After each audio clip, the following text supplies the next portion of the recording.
सब लोगों को पता है आज का हमारा लेक्चर नंबर 5 है फाउंडेशन कोर्स पे। ठीक है, इससे पहले हमारे 4 लेक्चर्स में हमने 3 टॉपिक को कवर किया है। ठीक है, आई होप कि आप सब लोगों ने उन वीडियोस को देखा होगा, समझा होगा, आपके कुछ यादें ताजा होगी कि हाँ हमने ये कहीं ना कहीं 8th क्लास में, 9th क्लास में, 10th क्लास में डिस्कस किया। और आज का हमारा जो चैप्टर है वो है ट्रिग्नोमेट्री। ठीक है, काफी इंपॉर्टेंट टॉपिक है। ठीक है, और मेरे ख्याल से बहुत सारे बच्चे हैं ट्रिग्नोमेट्रिक्स इस चैप्टर से काफी डरते थे क्लास 10th में। ठीक है, और उसी डर की वजह से क्लास 11th और 12th में भी बच्चों को ये ट्रिग्नोमेट्री चैप्टर काफी डरा देता है कि आज फिर से आ गया। बहुत से बच्चे बोलते थे कि एक बार का ये ट्रिग्नोमेट्री से छुटकारा मिल जाता है, 11th 12th में वो वापस से वही आ जाता है। ठीक है, ओके, तो अच्छा ट्रिग्नोमेट्री स्टार्ट करने से पहले जब हम लोग ट्रिग्नोमेट्री को पढ़ते रहते हैं, जब 11th में 12th में ट्रिग्नोमेट्री डिस्कस करते रहते हैं, तो बहुत से बच्चे का नॉर्मल ये क्वेश्चन होता है कि सर ट्रिग्नोमेट्री का यूज क्या है। ठीक है, ट्रिग्नोमेट्री का यूज क्या है। अभी तो मैं आपको बता दूं कि देखो अभी आप जिस लेवल पे हो तो अभी आप सोच भी नहीं पाओगे कि ट्रिग्नोमेट्री का यूज कितना वास्ट है। ठीक है ना, बहुत ही ज्यादा ट्रिग्नोमेट्री का यूज है। साइंटिफिकल हर चीज में ट्रिग्नोमेट्री का यूज होने वाला है। ठीक है, तो अभी जिस स्टेज पे इस स्टेज पे आप इमेजिन नहीं कर पाओगे कि ट्रिग्नोमेट्री का यूज कहाँ कहाँ होगा। हर जगह ट्रिग्नोमेट्री का यूज होता है। ठीक है, तो अभी जो हमारा आज अभी का ट्रिग्नोमेट्री है, मतलब जितना आप ट्रिग्नोमेट्री पढ़ने वाले हो या आपने जितना ट्रिग्नोमेट्री पढ़ चुका है, उसका यूज फिलहाल हम सिर्फ न्यूमेरिकल सॉल्व करने के लिए करते हैं। टेक्स्ट बुक में जो न्यूमेरिकल है उसको सॉल्व कर ले, या जो टेक्स्ट बुक में जो बेसिक एप्लीकेशन क्वेश्चन है हाइट वगैरह फाइंड आउट करने का, ये सब कर ले। ठीक है, तो ट्रिग्नोमेट्री का बहुत ज्यादा यूज होने वाला है। जब आप आगे जाके इंजीनियरिंग करोगे तब आपको पता चलेगा कि ट्रिग्नोमेट्री का यूज हम लोग कहाँ कहाँ पे करते हैं। तो एक एग्जांपल के तौर पर आपको बता देता हूँ कि जैसे कि मान लो एक टावर है, ये एक टावर है, इस टाइप का टावर है। ठीक है, ए और बी क्या होगी, इसकी हाइट हो गई, या फिर ये टावर ए बी क्या होगी, इसकी हाइट हो गई। और यहाँ से लेके यहाँ तक मान लो एक पर्सन है यहाँ पे पी, तो आपको ना इस पर्सन और ये टावर के बॉटम के बीच का डिस्टेंस पता है। चलो मान लो कि डिस्टेंस कितना है, 2 मीटर है। ठीक है, डिस्टेंस कितना है, 2 मीटर है। और आप क्या करें, टावर के टॉप पे देख रहे हो। आप क्या करो, यहाँ से टावर के टॉप पे देख रहे हो। ठीक है, तो आपको ये पता है कि आपका ये जो एंगल ऑफ ये जो रेज है, ये रेज या पीबी है, इसने पीए के साथ कुछ एंगल तैयार किया। मान लो एंगल है 60। ठीक है, जैसे मान लो मैं स्ट्रेट खड़ा हूँ। ठीक है, ये जैसे मान लो कि जैसा अब मैंने यहाँ देखा तो ये एंगल कितना बन गया, इसके साथ मान लो 60 डिग्री एंगल तैयार हो गया। तो ऐसे एक पर्सन खड़ा, उसने उस तरीके से टावर के टॉप पे देखा, उसने कितना एंगल तैयार किया, 60। अब देखो आपको ये साइड पता है, ये एंगल पता था, अपोजिट साइड बता सकते ट्रिग्नोमेट्री का यूज करके। तो यही यूज है, काफी सारे यूज है ट्रिग्नोमेट्री के। ठीक है, तो ये कुछ बेसिक यूज है जिसका हम लोग न्यूमेरिकल में यूज करते हैं। ठीक है, तो फिलहाल के लिए तो आप जितना ट्रिग्नोमेट्री पढ़ने वाले उसका यूज हम सिर्फ टेक्स्ट बुक के न्यूमेरिकल या एग्जाम के न्यूमेरिकल सॉल्व करने के लिए करते हैं। इसका जो रियल लाइफ एप्लीकेशन है वो आप जब आपके कहीं, अब जैसे मान लो आप साइंटिस्ट बन गए तो फिर वहां पे आपको ट्रिग्नोमेट्री का यूज होगा। जैसे मान लो आप इंजीनियरिंग कर रहे हो तो आपके जो साइट होगी जहाँ आप काम करते हो वहां पे ट्रिग्नोमेट्री का यूज करना पड़ेगा। तो बहुत सारे वास्ट फील्ड है जहाँ पे ट्रिग्नोमेट्री का यूज करना होगा। बट यूज तब कर पाओगे ना जब आपको पता होगा ट्रिग्नोमेट्री क्या है, उसके सारे फंडे क्लियर हो गए, तभी तो आप उसका यूज कर पाओगे। नहीं तो किसी चीज का आपको पता ही नहीं क्या है, आप डायरेक्ट उसका यूज कर पाओगे क्या, नहीं कर पाओगे। ठीक है, ओके, तो आगे बढ़ते हैं और स्टार्ट करते हैं ट्रिग्नोमेट्री को। तो आई होप कि सबको पता होगा ट्रिग्नोमेट्री क्या होता है। ट्रिग्नोमेट्री ये it is a combination of 2 word. ठीक है, ये 2 वर्ड का कॉम्बिनेशन है, ट्रिग्नो और एक ट्राई और एक ज्योमेट्री। ठीक है ना, या सिंपल वर्ड में अगर आप समझे तो ट्रिग्नोमेट्री का यूज कहाँ किया जाता है, मेजरमेंट ऑफ एंगल्स को मेजर करने के लिए हम लोग ट्रिग्नोमेट्री का यूज करते हैं, या साइड को मेजर करने के लिए हम लोग ट्रिग्नोमेट्री का यूज करते हैं। तो जो आपने 10th में अब तक पढ़ा है, आपने ये देखा है कि अगर आपके पास एक राइट एंगल ट्रायंगल है, अगर आपके पास एक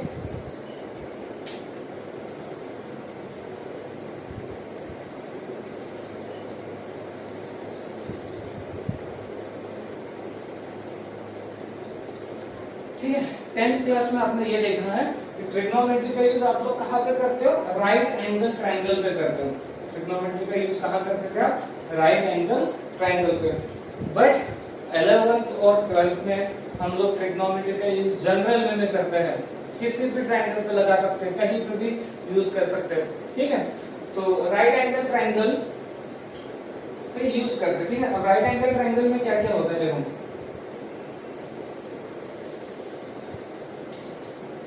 ओके, तो 10th क्लास में आप लोग ट्रिग्नोमेट्री को किस पे यूज करते थे, राइट एंगल ट्रायंगल पे यूज करते थे। Right angle triangle A B C, क्या ये राइट एंगल ट्रायंगल है? आप में से कोई बोल सकता है कि ये राइट एंगल ट्रायंगल है? ठीक है, नहीं, फिलहाल ये राइट एंगल ट्रायंगल नहीं है। जब तक मैं यहाँ पे 90 डिग्री का सिंबल नहीं बनाता ये एक राइट एंगल ट्रायंगल नहीं कहलाएगा। तो ये क्या एक राइट एंगल ट्रायंगल है, ठीक है ना, जिसमें हम लोग इससे क्या कहते हैं, इसे बोलते हैं बेस। इसको क्या बोलते हैं, बेस। और इसे क्या बोलते हैं, ये होती है हाइट, ये होती है हाइट। और इसको क्या बोलते हैं, हाइपोटेनस। ठीक है, हाइट बोलते हो या परपेंडिकुलर भी बोलते हो, ठीक है ना। और ये होती है आपकी हाइपोटेनस। ठीक है, ये क्या हो गया आपका बेस, ये क्या हो गया आपकी हाइट या परपेंडिकुलर, और ये क्या है आपका हाइपोटेनस है। तो ट्रिग्नोमेट्री क्या कहता था आपको याद है, 6 ट्रिग्नोमेट्रिक आइडेंटिटीज होती है, 6 ट्रिग्नोमेट्रिक फंक्शन होते हैं, जिसमें सबसे पहले होता है साइन। अगर मान लो ये एंगल थीटा है, एंगल क्या है, थीटा। अगर ये एंगल थीटा है तो साइन थीटा क्या कहता है, साइन कहता था अपोजिट साइड। साइन क्या कहता है, अपोजिट अपॉन हाइपोटेनस, मतलब A B upon A C. Sine क्या कहता है, opposite side upon hypotenuse.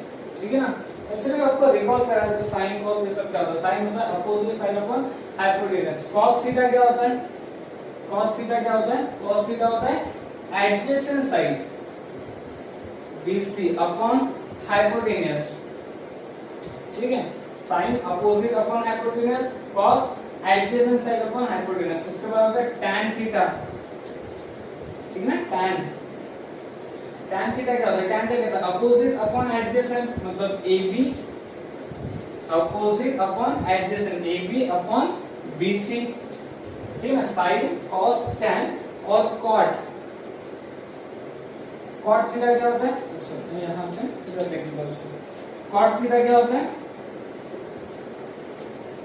Cot theta adjacent upon hypotenuse, मतलब sorry adjacent upon opposite BC upon AB। ठीक है, उसके बाद फिर क्या होता है, सेक। सेक थीटा, सेक थीटा क्या होता है, hypotenuse, hypotenuse upon adjacent BC। ठीक है, और लास्ट में आते हैं cosec. Cosec theta, cosec theta क्या होता है, hypotenuse, hypotenuse upon opposite AB। ठीक है, तो देखो साइन क्या कहता था, साइन कहता था opposite, opposite upon hypotenuse, opposite upon hypotenuse. ठीक है, ये होता है साइन। कॉस क्या कहता है, कॉस कहता है एडजेसेंट, एडजेसेंट अपॉन हाइपोटेनस। ठीक है, tan क्या कहता है, opposite upon adjacent, opposite, opposite upon adjacent, ये होता है tan। कॉट क्या होता है, cot adjacent upon opposite, cot क्या होता है, adjacent upon opposite, BC adjacent, adjacent upon opposite. ठीक है, उसके बाद आते हैं सेक। सेक क्या कहता है, हाइपोटेनियस, सेक क्या कहता है, hypotenuse upon adjacent, hypotenuse upon adjacent. ठीक है, और कोसेक क्या होता है, hypotenuse, hypotenuse upon opposite, hypotenuse upon opposite. ठीक है, तो ये होते 6 basic trigonometric functions, sine, cos, tan, cot, sec and cosec. ठीक है, आई होप कि आपको थोड़ा बहुत रिकॉल हो गया होगा कि हाँ सर यही सब कुछ हमने देखा था। ठीक है, इतना समझ में आ गया सबको? ओके। अच्छा, अब बात आती है कि हमें एडजेसेंट साइड और अपोजिट साइड कैसे डिसाइड करते हैं। तो उसके लिए सबसे पहले डिसाइड करना होता है थीटा एंगल। जैसे देखो, अगर ये थीटा है, ये थीटा है, तो ये क्या हो जाएगी आपकी एडजेसेंट साइड, और ये क्या हो जाएगी अपोजिट साइड। अगर मान लो ये थीटा यहाँ पे नहीं होते हुए यहाँ होता, ये थीटा, तो अब ये क्या कहलाती है अपोजिट साइड, और ये क्या कहलाती है एडजेसेंट साइड। मतलब थीटा की जो साइड में रहेगा वो एडजेसेंट, थीटा की जो अपोजिट में रहेगा वो अपोजिट साइड। ठीक है, तो मैंने इस डायग्राम के अंदर इस एंगल को थीटा माना था, और हाइपोटेनस हमेशा 90 डिग्री के अपोजिट वाली साइड ही क्या होती है हाइपोटेनस होती है। 90 डिग्री के अपोजिट साइड क्या होती है हाइपोटेनस होती है। ओके, तो ये सारी चीजें क्लियर होगी सभी को। 6 ट्रिग्नोमेट्रिक आइडेंटिटीज लिखिए करके। ओके,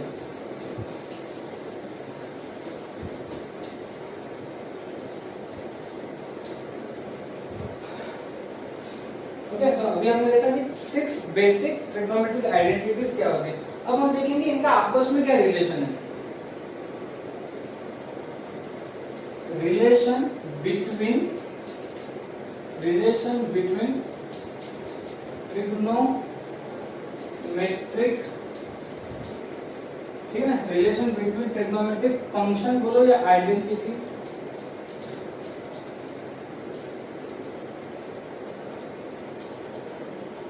ठीक है, इनका आपस में क्या रिलेशन है।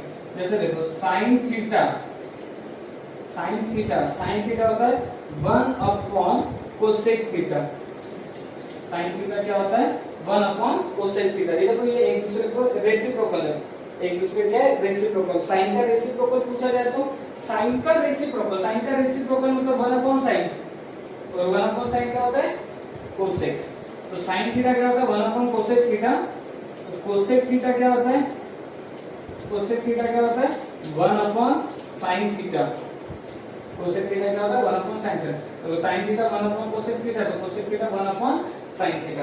तो अगर आपको कभी, हम लोग जब 11th 12th में मैथमेटिक्स पढ़ते तो हम लोग किस लैंग्वेज का यूज करते नॉर्मली, बताओ साइन का रेसिप्रोकल। तो साइन का रेसिप्रोकल मतलब 1 अपॉन साइन, और 1 अपॉन साइन है कोसेक थीटा। तो साइन का रेसिप्रोकल कोसेक थीटा। बताओ कोसेक का रेसिप्रोकल, कोसेक थीटा का रेसिप्रोकल। कोसेक थीटा मतलब 1 अपॉन कोसेक थीटा हो जाएगा उसका रेसिप्रोकल, और 1 अपॉन कोसेक थीटा मतलब क्या होता है साइन थीटा। तो साइन और कोसेक आपस में एक दूसरे के क्या होते हैं रेसिप्रोकल होते हैं। ठीक है, उसके बाद आते हैं थर्ड होता है कॉस थीटा। ठीक है, तो ये होता है 1 अपॉन सेक थीटा।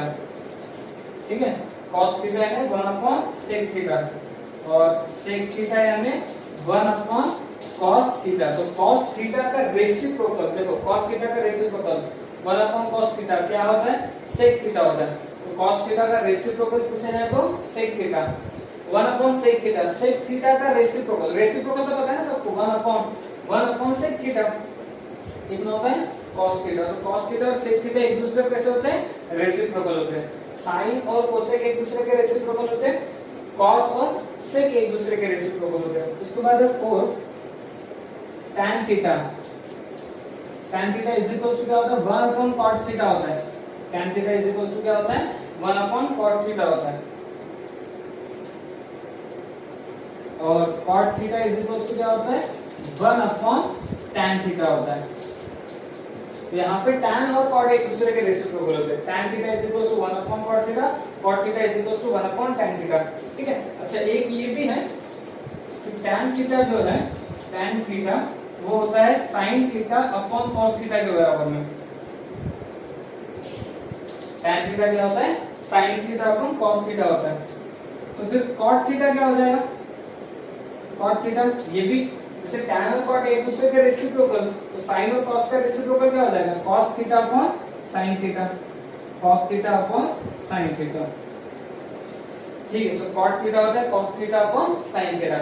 अब मेरे बात ध्यान से सुनो, इसमें आप जो ये बार बार थीटा ले रहे हैं ना, तो थीटा क्या होता है जो आपने 10th क्लास में पढ़ा है। 10th क्लास तक के लिए थीटा हमेशा क्या होता है एक्यूट एंगल। थीटा हमेशा कैसा होता है एक्यूट एंगल होता है। सबको पता ही होगा एक्यूट एंगल मतलब क्या, ठीक है ना। एक्यूट एंगल क्या होता है जो 90 से लेस होता है उसको हम लोग क्या बोलते हैं एक्यूट एंगल। तो ये इन जितने भी आपने आइडेंटिटीज का यूज किया उसमें हमेशा जो साइन के साथ होता है एंगल या कॉस के साथ जो एंगल होता है, ठीक है, जो थीटा होता है वो हमेशा क्या होता है, एक्यूट एंगल होता है। ओके, ठीक है। बट 11th और 12th में हम लोग ऑब्टूस एंगल के लिए भी ट्रिग्नोमेट्री का यूज करते हैं। मतलब आज तक आपने साइन 90 तक के लिए यूज किया होगा, साइन का 90 तक यूज किया होगा, आपने कभी साइन का 120 तक यूज नहीं किया होगा या साइन का 130 तक यूज नहीं किया होगा। बट हम लोग तो अभी आगे बढ़ने वाले हैं, ठीक है ना, हमें बहुत लंबा रास्ता पार करना है ट्रिग्नोमेट्री के लिए, बट उसकी जो शुरुआत है वो यही है। तो अगर आपकी शुरुआत बहुत अच्छी होगी तो आपका ये जो रास्ता है बहुत आसानी से निकल जाएगा ट्रिग्नोमेट्री में, ठीक ना। एक बार फिर से लगे तो आप 11th या 12th के किसी भी बच्चे को ये पूछो कि क्या 11th या 12th में ऐसा कोई चैप्टर है जिसमें ट्रिग्नोमेट्री का यूज नहीं हुआ है, ठीक है, तो शायद ही एक आध किसी चैप्टर का नाम ले लेगा वो जिसमें ट्रिग्नोमेट्री का यूज नहीं हुआ है। बट मेरे पॉइंट ऑफ व्यू से तो ऐसा कोई चैप्टर नहीं है 11th और 12th में जहाँ ट्रिग्नोमेट्री का यूज नहीं हुआ है, ठीक है। तो ऑलमोस्ट सभी चैप्टर में ट्रिग्नोमेट्री का यूज होता है। कुछ चैप्टर में परसेंटेज कम होता है ट्रिग्नोमेट्री का यूज होने का, कुछ चैप्टर में बहुत ज्यादा होता है, कुछ चैप्टर तो जैसे के वैसे है, मतलब ट्रिग्नोमेट्रिक फंक्शन करके 11th में डायरेक्ट चैप्टर ही है, इनवर्स ट्रिग्नोमेट्रिक फंक्शन करके 12th में डायरेक्ट चैप्टर है। तो सोचो जो आपने ट्रिग्नोमेट्री 10th में पढ़ा उसका बहुत ज्यादा यूज आप 11th और 12th में करने वाले, इसलिए आप इसको सीरियसली लो और इसको सीरियसली देखो, कंसेप्ट क्लियर करो, ताकि जब 11th में ट्रिग्नोमेट्री पढ़ने की जरूरत गिरेगी तब आपको कोई दिक्कत नहीं होनी चाहिए। ओके, ठीक है। ओके, तो बच्चों अभी आपने देखा कि जो ट्रिग्नोमेट्री थे उनका आपस में क्या रिलेशन है, साइन का कोसेक के साथ क्या रिलेशन है, कॉस का सेक के साथ क्या रिलेशन है, टैन का कॉट के साथ क्या रिलेशन है। ये सारे कुछ बेसिक रिलेशन है जिनका आपको नॉलेज होना चाहिए, और आप में से काफी सारे बच्चों को ऑलरेडी इसका नॉलेज है, सिर्फ मेरा काम है आपको रिकॉल कराना, ठीक है, एक बार हम बस रिकॉल कर रहे हैं। और अब आते हैं इसका सबसे इम्पोर्टेंट पार्ट पे, वो है ट्रिग्नोमेट्रिक टेबल्स, ठीक है ना। ट्रिग्नोमेट्रिक टेबल सबने पढ़ा होगा क्लास 10th के अंदर, एंगल और यहाँ पे ट्रिग्नोमेट्रिक फंक्शन, शुरुआत होती है 0 से 30 डिग्री, उसके बाद 45 डिग्री, फिर उसके बाद 60 डिग्री, फिर उसके बाद 90 डिग्री, ठीक है ना। तो 90 तक आपने टेबल याद करके रखे होंगे सभी ने, ठीक है। तो बस आपको ना दो इसके लिए याद रखना है, साइन के लिए, साइन थीटा के लिए और कॉस थीटा के लिए, ठीक है। आप बस दो याद रखो तो बाकी सारे आपको ऑटोमेटिकली याद हो जाएंगे। टैन थीटा भी याद हो जाएगा, कॉट थीटा भी याद हो जाएगा, सेक थीटा भी याद हो जाएगा और कोसेक थीटा भी याद हो जाएगा।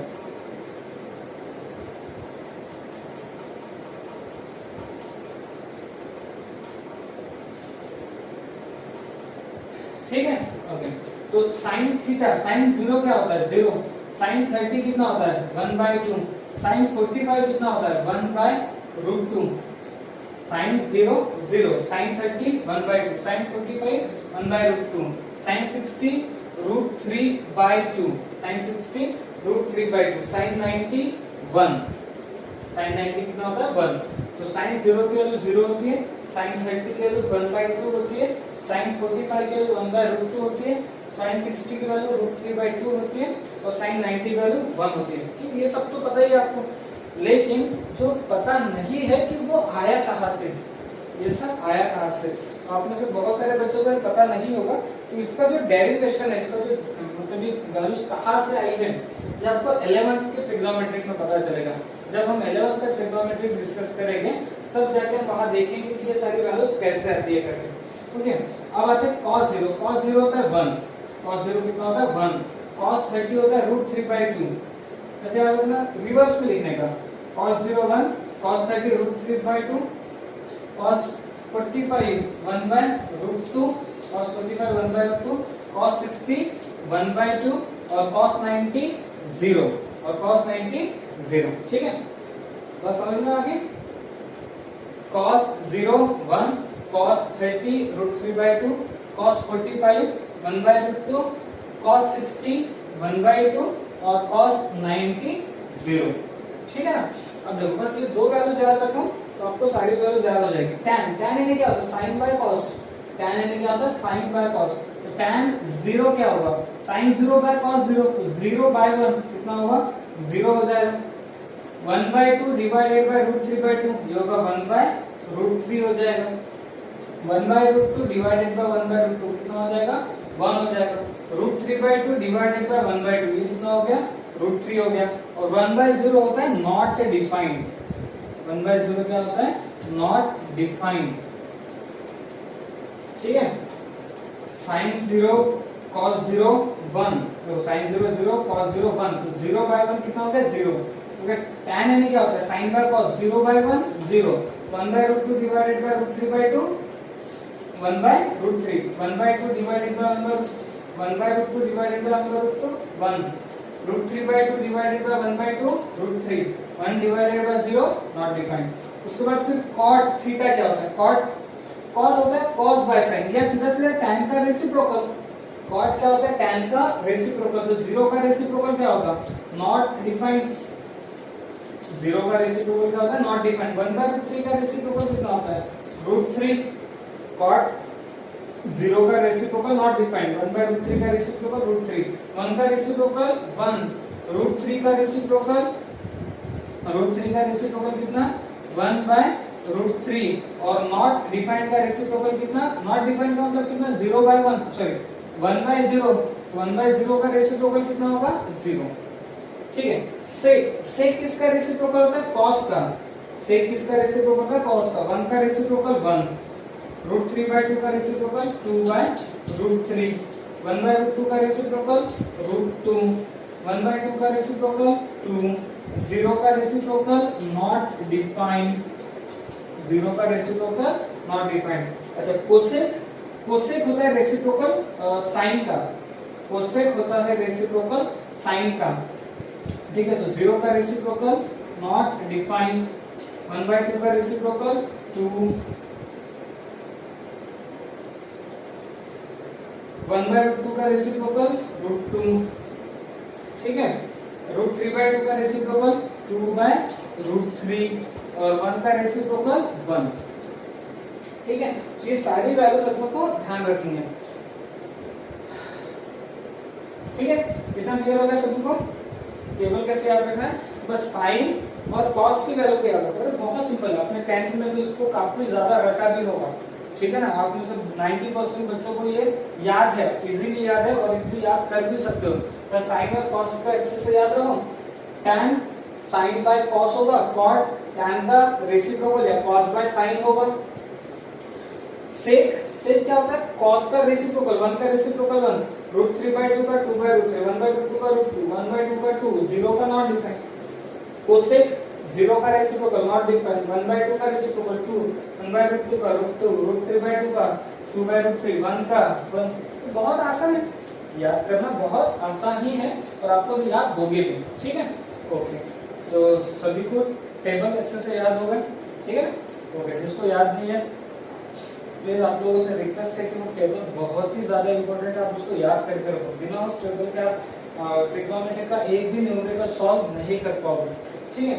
उसके बाद आते हैं कुछ आइडेंटिटीज पे, जैसे कि फर्स्ट आइडेंटिटीज क्या है, sine square theta plus cos square theta is equal to 1। Sine square theta plus cos square theta कितना होता है 1 होता है। सेकंड इसी से बना सकते हैं ना, इसी से देखो sign square theta plus cos square theta 1 होता है। तो अगर मैं आपको पूछूं साइन स्क्वायर थीटा कितना, तो साइन स्क्वायर थीटा कितना 1 minus cos square theta, sign square theta कितना 1 माइनस कॉस स्क्वायर थीटा। अगर यही से आपको पूछूं कॉस स्क्वायर थीटा कितना, कॉस स्क्वायर थीटा कितना 1 minus sine square theta, 1 minus sine square theta. Okay, अब आते हैं सेकेंड आइडेंटिटी पे। सेकेंड आइडेंटिटी क्या कहती है कि 1 plus tan square theta, 1 plus tan square theta क्या होता है सेक स्क्वायर थीटा होता है। 1 plus tan square theta sec square theta. तो आप यहाँ से भी बोल सकते हो कि tan स्क्वायर, या फिर ऐसा बोल सकते हो कि tan square theta is equal to, या कोई जरूरत नहीं है वैसे, आपको बस ये याद रखो 1 प्लस tan स्क्वायर थीटा कितना सेक स्क्वायर थीटा। और तीसरी आइडेंटिटी क्या है 1 plus cot square theta, 1 plus cot square theta कितना कोसेक स्क्वायर थीटा, ठीक है ना, 1 प्लस कॉट स्क्वायर थीटा कितना कोसेक स्क्वायर थीटा। तो ये अपने को याद करना होता है। ये तो काफी सिंपल है, sine square theta plus cos square theta 1 plus tan square theta sec square theta 1 plus cot square theta cosec square theta. Okay, उसके बाद है कॉम्प्लीमेंट्री एंगल। कॉम्प्लीमेंट्री एंगल अच्छा, कॉम्प्लीमेंट्री एंगल क्या होता है? अगर मान लो एंगल ए है और एंगल बी है, इन दोनों पे एडिशन अगर 90 आती है तो हम उसको बोलते हैं कॉम्प्लीमेंट्री एंगल। दो एंगल की एडिशन अगर 90 आती है तो उसको क्या बोलते हैं? Complementary angle. तो अगर मैं कहता हूँ कि cos 90 माइनस थीटा क्या होगा? cos 90 माइनस थीटा, देखो बहुत सिंपल है, याद रखना, उल्टा याद रखो, cos का साइन थीटा ऐसे याद रखो, cos 90 minus theta sine theta. तो फिर sin 90 माइनस थीटा, क्या हो जाएगा? cos theta. साइन कॉस एक दूसरे के कॉम्प्लीमेंट्री होते हैं। cos 90 minus theta sine theta, sin 90 minus theta cos theta. वैसे फिर tan 90 माइनस थीटा, कोई गेस कर सकता है क्या होगा? tan 90 माइनस थीटा क्या होगा? cot थीटा, ठीक है। और cot 90 माइनस थीटा क्या हो जाएगा? cot 90 माइनस थीटा क्या होगा? tan थीटा, ठीक है। उसके बाद फिर आती सेक 90 माइनस थीटा। अब सोचो क्या होगा, देखो cos था तो sin आया, sin था तो cos आया, tan था तो cot आया, cot था तो tan आया, sec है तो कौन आएगा? Obvious cosec theta. और फिर कोसेक 90 माइनस थीटा क्या होगा? कोसेक 90 माइनस थीटा क्या होगा? सेक थीटा हो जाएगा, ठीक है। तो इसको भी ध्यान रखना, काफी आसान है। cos 90 minus theta sin theta, sin 90 minus theta cos theta, याद कैसे रखना? tan है तो cot, cot है तो tan, sec है तो कोसेक, कोसेक है तो सेक। और ये sin square theta plus cos square theta 1 plus tan square theta sec square theta 1 plus cot square theta cosec square theta, ठीक है। तो इतना थ्योरी पार्ट आप लोगों ने क्लास 10th क्लास में देख लिया होगा। Relation between trigonometric function, table क्या है 0 से लेकर 90 तक के लिए, ये तीन आइडेंटिटीज आपको पता होनी चाहिए, और ये कॉम्प्लीमेंट्री एंगल के बारे में पता होना चाहिए। अगर आपको इतना नॉलेज है तो अब हम लोग हमारे वर्कशीट सॉल्व कर सकते हैं। अच्छा, वर्कशीट क्या है? तो वर्कशीट इस चैप्टर के बेसिस पे आपको एक वर्कशीट दी गई है, और वो वर्कशीट आपको वीडियो के डिस्क्रिप्शन में मिलेगी। आप उस वीडियो के डिस्क्रिप्शन में जाके वो वर्कशीट को डाउनलोड कर सकते हो, ठीक है। और हम लोग इस वर्कशीट को सॉल्व करेंगे। बट वर्कशीट तभी सॉल्व कर पाएंगे जब तक आपको ये चीजें क्लियर ना हो। पहले ये चीजों को रिकॉल कर लो, कंसेप्ट क्लियर कर लो, और उसके बाद ही हम वर्कशीट पे मूव ऑन करेंगे, ठीक है।